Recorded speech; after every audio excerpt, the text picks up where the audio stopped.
Hello and a very warm welcome to the channel. If you've not seen any of my videos before, you're probably wondering what I'm showing you. Well, here's some newly nickel plated Super 4. Now, when I started my channel, started building the main Super 4 layout, I found all the Super 4 I had was pretty rusty, so I've been refurbishing it. If you're interested in the plating process, there's quite a few videos early on in my channel archive. You can look back over those. Here's an inset of the plating tank, my homemade plating tank. You can see that that's just cobbled together out of various items, but it does work. It does need a bit of maintenance. I have been a bit lazy and let it go downhill a bit. Well, it's fully recommissioned and I need to make the best of it, so I'm going to start trying to plate track whenever I get time. I mean, I've got lots of family things going on, work things going on, so model railways is taking a bit of a back seat. But the thing about the plating is, so long as I prepare some track, I can have it in the background and just put it in the tank and then leave it to plate. So I've got the whole of the branch line to finish plating and the new turntable extension. So I've got plenty of work for this and I need to get on with it. Now we're going to run a couple of Class 37s in a minute, but let me show you where. Now, what have I got? Second radius curves, various straights, and an important set of points. So let me just show you where I'm going to incorporate these onto the main layout before I run a couple of locos. Okay, well, I've moved over to the main layout and we're looking at the double track loop where it joins the branch line. So this set of points needs replacing, and I've got that ready.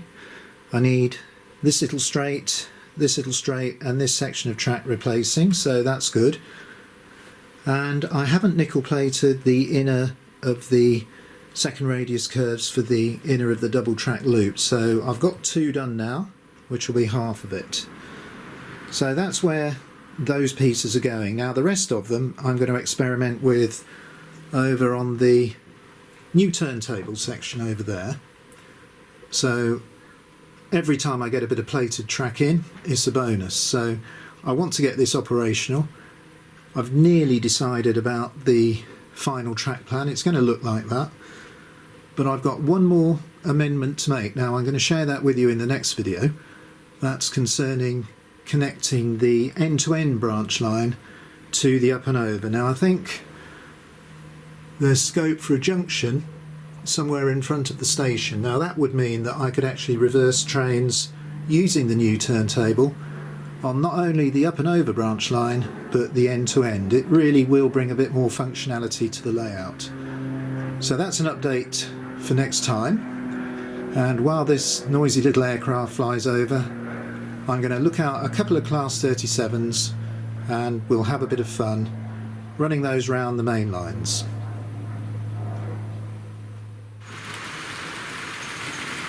Okay, well, I've had a good tidy up on the layout.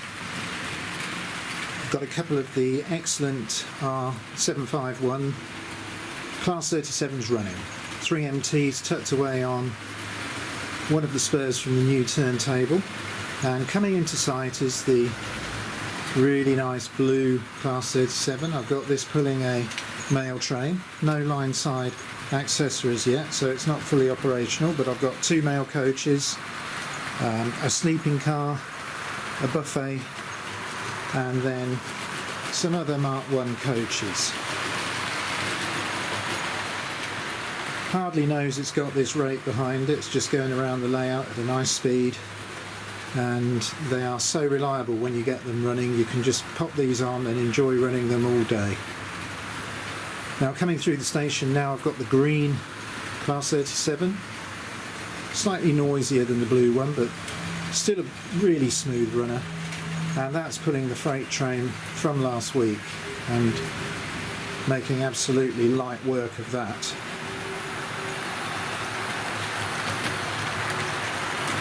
Great locos just to pick up and shove on the layout if you want a quick running session. They are some of Triang's finest. Now these are early examples, so they only pick up from the driving wheels.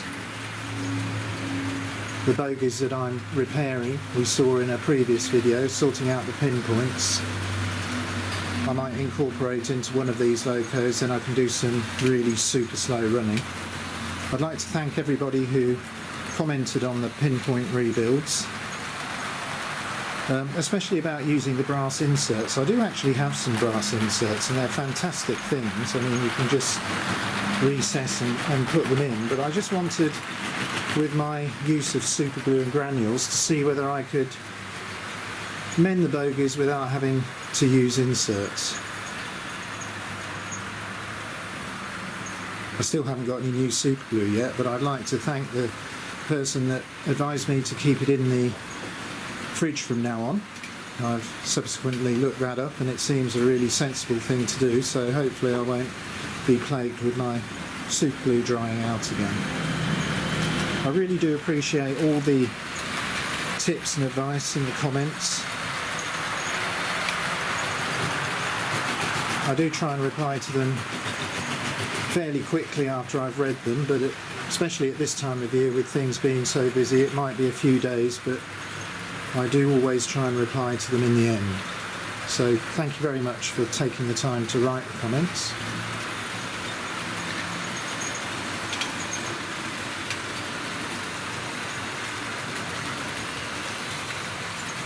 Well, I think I'm getting towards the end of this week's video. Hopefully next week there'll be a bit more update on the nickel plating and you'll be able to see the track that I've put into the section near the new turntable. There's some sidings there that need doing as well, so what I find is if I get up a little earlier in the morning before breakfast and my first jobs, if I get some track prepared, I can get a tank full going and it doesn't really eat into my other working hours.